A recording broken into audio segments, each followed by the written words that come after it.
Assalamualaikum warahmatullahi wabarakatuh. Waalaikumsalam warahmatullahi wabarakatuh. Sebelum memulai presentasi pada malam hari ini, alangkah baiknya kita berdoa terlebih dahulu. Berdoa dimulai.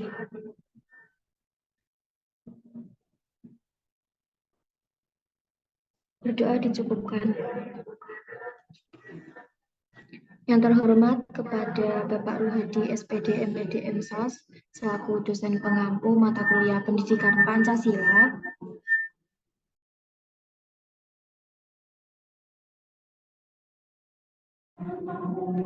Dan tak lupa teman-teman rombel mata kuliah Pendidikan Pancasila. Sebelumnya, perkenalkan saya Asafitria Kamilah dengan NIM 14014225151 yang akan menjadi moderator pada presentasi kelompok 1.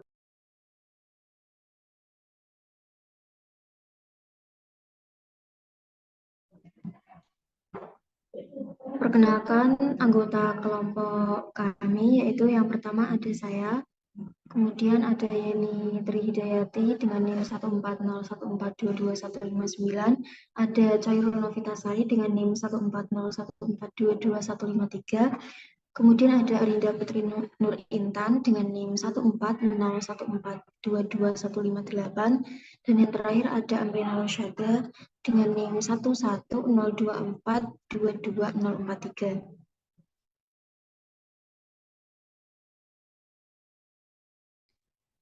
Pemaparan materi yang pertama akan dipaparkan oleh Amrina. Kepada Amrina, saya persilakan. Baik, terima kasih kepada moderator. Pada kali ini saya akan menyampaikan materi mengenai pengertian Pancasila. Nah, Pancasila sendiri populer sebagai filsafat negara yang merupakan suatu asas kerohanian dalam kenegaraan.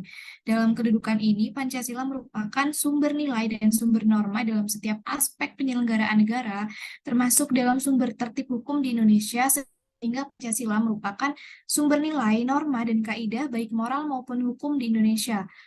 Oleh karenanya, Pancasila merupakan sumber hukum negara yang baik yang tertulis maupun yang tak tertulis atau konvensi. Untuk selanjutnya, saya akan menyampaikan mengenai kedudukan Pancasila dalam konteks ketatanegaraan Republik Indonesia. Nah, kedudukan Pancasila dalam konstitusi tidak lepas dari historis pembentukannya yang tertuang dalam pembukaan Undang-Undang Dasar Negara Republik Indonesia tahun 1945. Pembukaan tersebut merupakan satu bagian utuh yang tidak bisa terpisahkan dari Undang-Undang Dasar Negara Indonesia tahun 1945. Kesalahpahaman seringkali terjadi yang menyatakan bahwa pembukaan Undang-Undang Dasar bukanlah merupakan bagian dari konstitusi, karena sebagian kalangan memahami bahwa yang dimaksud dengan konstitusi hanyalah yang tertuang dalam bentuk pasal-pasal saja. Keberadaan pembukaan Undang-Undang Dasar seringkali dimaknai hanya sebagai simbol bagi konstitusi Indonesia tanpa memberikan kedudukan dan fungsi yang signifikan, sehingga apabila pemahaman tersebut berlanjut, maka akan berimplikasi besar terhadap keberadaan Pancasila.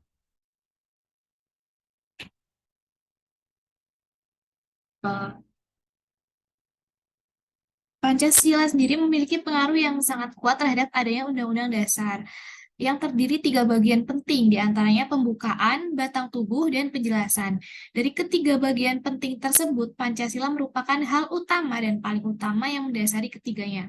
Jika ditelaah secara lebih dalam ketiga bagian itu, maka akan kembali ke dasar utamanya, yaitu Pancasila. Keberadaan Pancasila menjadi pertanyaan tentang tidak tertuliskannya secara utuh dengan bunyi silanya dalam bentuk pasal-pasal di Undang-Undang Dasar.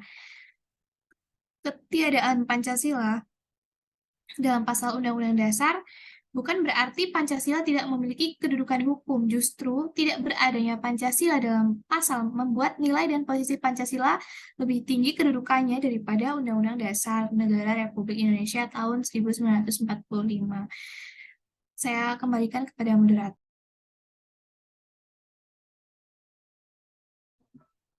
Terima kasih kepada Amrina atas pemaparan materinya.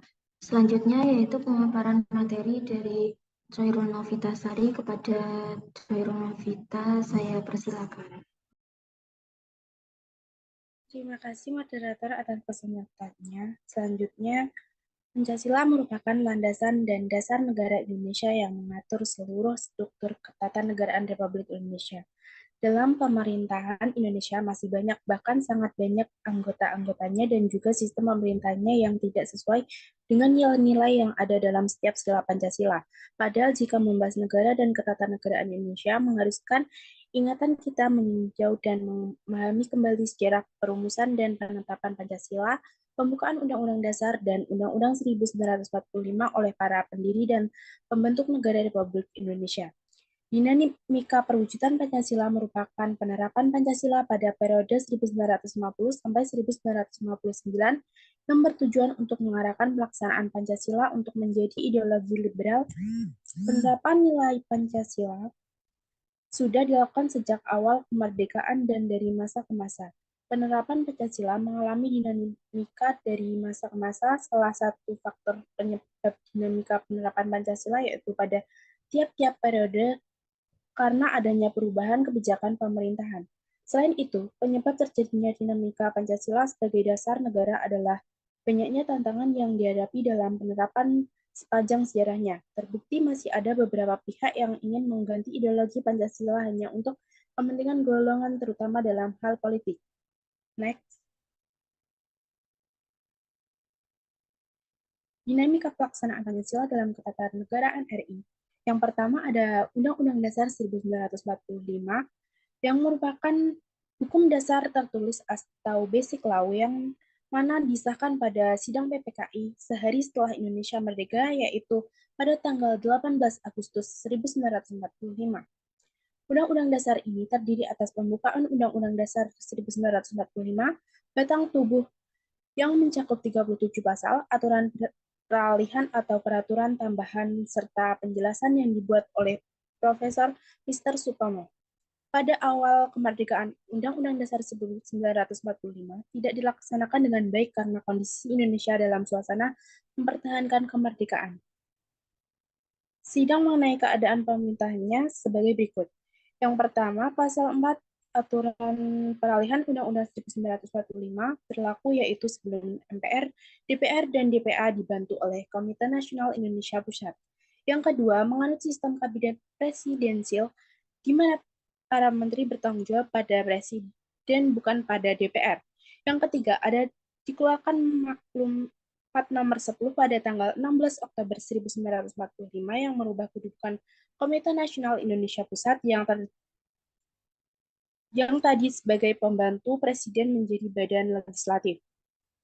Yang keempat, ada dikeluarkannya maklumat pemerintah pada 14 November 1945 yang merubah kabinet presidensil menjadi parlementer. Ini berarti menyimpang dari Undang-Undang Dasar 1945. Sistem kabinet ini diikuti dengan demokrasi liberal. Akibat dari kondisi di atas, menimbulkan pemerintah tidak stabil seiring pergantian kabinet. Terjadi pemberontakan PKI Madiun karena keadaan genting, maka kabinet kembali ke presidensil lagi, dan diadakannya konferensi meja bundar sehingga Indonesia harus menerima berdirinya Republik Indonesia Serikat. Next. Yang kedua ada konstitusi RIS. Hasil dari KMB pada 27 Desember 1945 mengharuskan pada Indonesia untuk menerima berdirinya negara RIS. Secara otomatis Undang-Undang Dasar yang digunakan pun berganti. Kemudian menggunakan konstitusi RIS. Pada masa ini, seluruh wilayah Indonesia patuh pada konstitusi RIS. Sedangkan Undang-Undang 1945 hanya berlaku untuk negara bagian Indonesia yang meliputi sebagian Jawa dan Sumatera dengan ibu kota Yogyakarta. Sistem pemerintahannya adalah parlementer yang berdasarkan demokrasi liberal. Bentuk negara RIS adalah federasi atau serikat, dan pemerintahannya bersifat demokrasi. Negara federasi RIS tidak berlangsung lama. Berkat kesadaran para pemimpin kita, pada tanggal 17 Agustus 1950, RIS kembali lagi menjadi NKRI dengan undang-undang yang lain yang disebut Undang-Undang Dasar Sementara 1950. Next. Yang ketiga ada Undang-Undang Dasar Sementara. Konstitusi ini dinamakan sementara karena hanya bersifat sementara, menunggu terpilihnya konstitusi hasil pemilihan umum yang akan menyusun konstitusi baru. Pemilihan umum 1955 berhasil memilih konstitusi secara demokratis, tetapi konstitusi gagal membentuk konstitusi yang baru hingga berlarut-larut. Pada tanggal 5 Juli 1959, Presiden Soekarno mengeluarkan dekret Presiden 5 Juli 1959 yang antara lain berisi kembali berlakunya Undang-Undang Dasar 1945. Undang-Undang Dasar sementara berlaku di negara Republik Indonesia mulai tanggal 17 Agustus 1950, Undang-Undang Dasar sementara atau disebut juga UUD 1950, serta dengan bentuk pemerintahannya yaitu Republik dengan sistem pemerintahan yang digunakan adalah pemerintahan parlementer.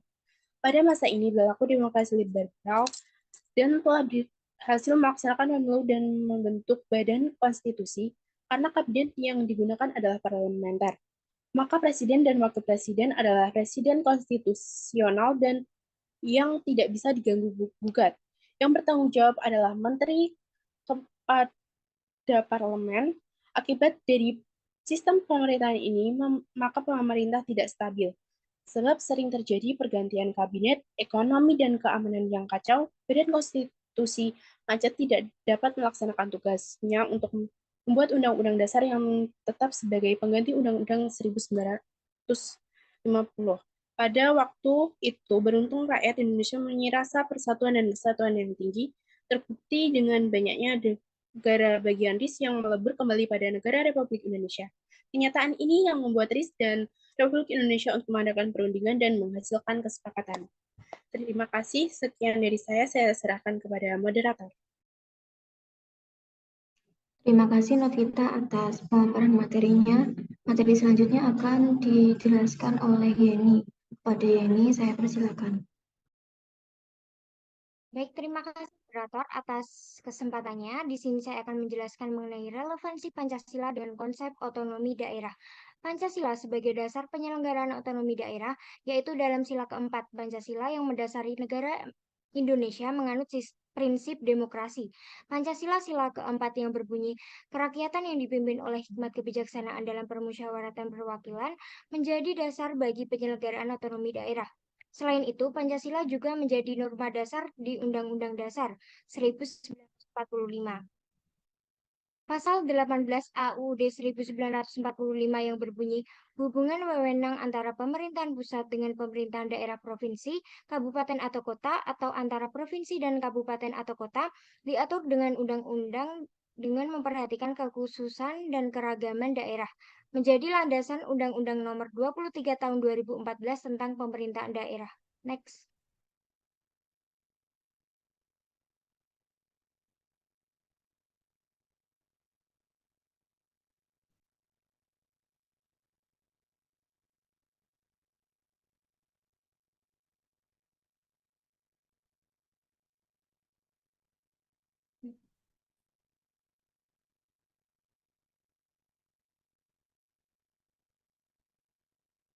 Bisa di next.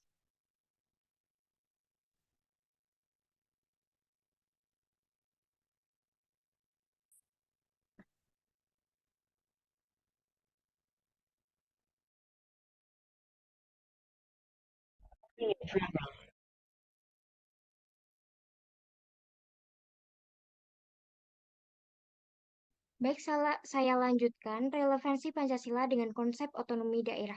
Pancasila sebagai dasar penyelenggaraan otonomi daerah, yaitu dalam sila keempat Pancasila yang mendasari negara Indonesia menganut prinsip demokrasi. Pancasila sila keempat yang berbunyi kerakyatan yang dipimpin oleh hikmat kebijaksanaan dalam permusyawaratan perwakilan menjadi dasar bagi penyelenggaraan otonomi daerah. Selain itu, Pancasila juga menjadi norma dasar di Undang-Undang Dasar 1945. Pasal 18A UUD 1945 yang berbunyi, hubungan wewenang antara pemerintahan pusat dengan pemerintahan daerah provinsi, kabupaten atau kota, atau antara provinsi dan kabupaten atau kota, diatur dengan undang-undang dengan memperhatikan kekhususan dan keragaman daerah, menjadi landasan Undang-Undang Nomor 23 Tahun 2014 tentang Pemerintahan Daerah. Next. Kemudian ada 3 asas yang merupakan asas-asas pemerintahan daerah dalam melaksanakan pemerintahannya. Yang pertama ada asas desentralisasi.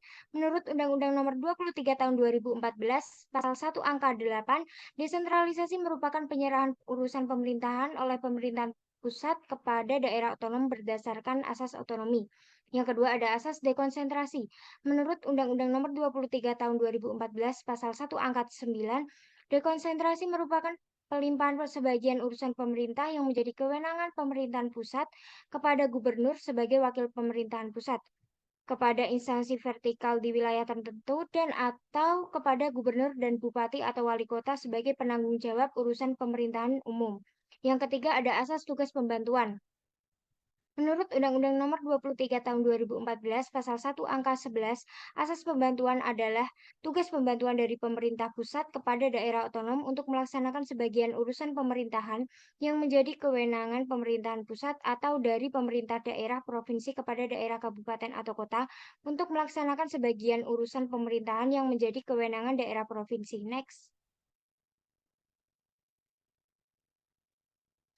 Kemudian ada nilai-nilai Pancasila dalam penyelenggaraan pemerintahan. Yang pertama, sila pertama dalam Pancasila yang berbunyi, ketuhanan yang Maha Esa merupakan eksistensi sebagai dasar sebagai negara yang religius, yaitu adanya pengakuan terhadap keberadaan Tuhan. Hal ini diwujudkan dengan kenyataan bahwa seluruh masyarakat Indonesia memiliki keyakinan. Pemaknaan sila pertama ini diartikan bahwa adanya negara tidak terlepas dari Tuhan. Tuhan sebagai sesuatu yang menganugerahi adanya negara, sehingga eksistensi negara ditentukan oleh Tuhan. Konsekuensinya adalah urusan negara tidak boleh terlepas dari urusan ketuhanan. Sila ketuhanan yang Maha Esa mempunyai makna bahwa aspek penyelenggaraan negara harus sesuai dengan nilai-nilai yang berasal dari Tuhan. Penyelenggaraan negara tersebut bersifat material dan bersifat spiritual. Bersifat material antara lain yaitu bentuk negara, tujuan negara, tertib negara, sistem negara, sedangkan bersifat spiritual atau kerohanian antara lain ialah moral negara, moral penyelenggara negara, dan lainnya. Next. Sila kedua yang berbunyi kemanusiaan yang adil dan beradab, yang menjadi pokok pada sila ini adalah adanya nilai kemanusiaan. Di dalam nilai kemanusiaan terdapat sifat kemanusiaan, yang subjeknya adalah manusia. Istilah kemanusiaan itu adalah kesesuaian dengan hakikat manusia. Penyelenggara negara dalam membuat kebijakan dan melakukan tindakan menjadikan dasar bahwa penyelenggara negara yang memiliki nilai kemanusiaan yang adil dan beradab, memposisikan dirinya sebagai penyelenggara negara yang mengurusi negara dan subjek-subjek yang ada di dalamnya dengan adil dan beradab. Subjek itu juga bukan hanya negara dan manusia saja, melainkan juga alam. Sehingga hak-hak semua subjek harus dijadikan landasan dalam penyelenggaraan negara. Kemudian saya kembalikan ke moderator.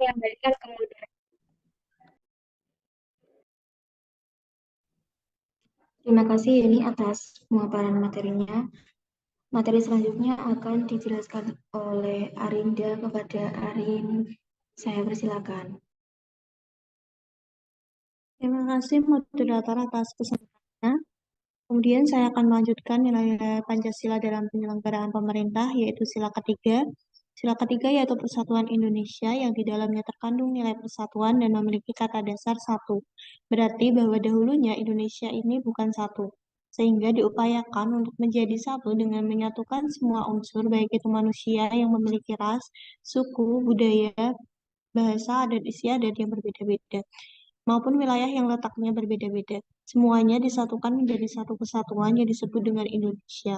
Yang disatukan bukan hanya manusianya saja, melainkan alamnya juga disatukan sehingga membentuk lingkungan Indonesia yang berlandaskan pada Pancasila.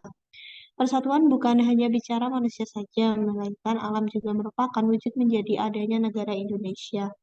Next.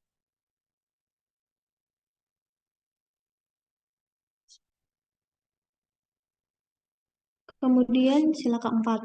Sila keempat memuat nilai kerakyatan. Suprapto menyebutkan kerakyatan mengandung sifat cita-cita atau filsafatan, yaitu negara adalah untuk kepentingan seluruh rakyat.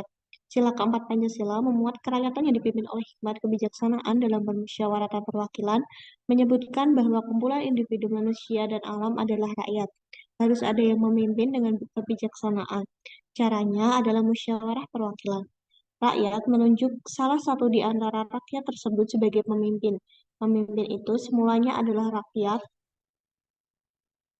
dan bukan menguasai secara absolut. Pemimpin sejatinya harus memimpin rakyatnya dengan bijaksana. Keseluruhan rangkaian sila-sila dari sila pertama hingga sila keempat diharapkan akan menghadirkan keadilan sosial bagi seluruh rakyat Indonesia. Next. Kemudian sila kelima. Sila kelima yang berbunyi keadilan sosial bagi seluruh rakyat Indonesia, adil dalam Pancasila lebih menitik beratkan pada keadilan sosial. Keadilan sosial menurut Cito berarti keadilan yang berlaku dalam masyarakat di segala bidang kehidupan, baik material maupun spiritual. Keadilan yang dimaksud ialah bukan keadilan formal, sesuatu keadilan yang lahir karena perundang-undangan, melainkan keadilan yang dikaitkan dengan habitat sosialnya, yaitu masyarakat Indonesia dalam bingkai keadilan berdasarkan keutuhanan Yang Maha Esa. Suprapto juga menyebutkan keadilan sosial adalah tentang hidup dan hubungan keadilan di antara sesama manusia. Tetapi di dalamnya seharusnya juga terselenggara keadilan dalam hubungan dengan Tuhan, yaitu keadilan religius, serta keadilan dalam hubungan hidup terhadap diri sendiri atau keadilan pribadi. Agar terlaksana penjelmaan segenap unsur hakikat manusia dalam kesatuan monopluralis. Next.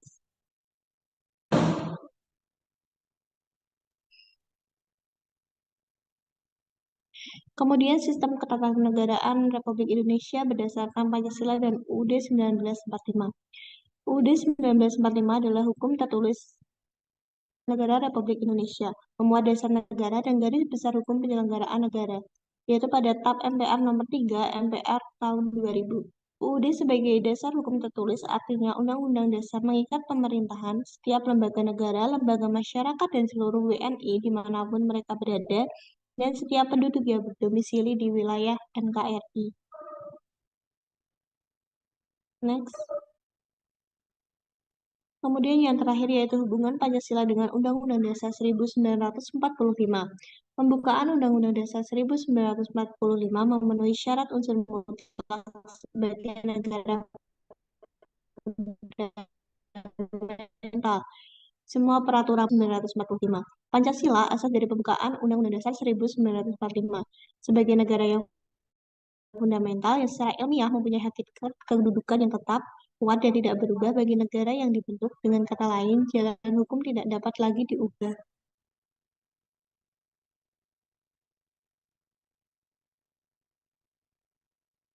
Baik, saya kembalikan kepada moderator. Terima kasih Ain atas pemaparan materinya. Selanjutnya adalah kesimpulan dari presentasi kelompok 1.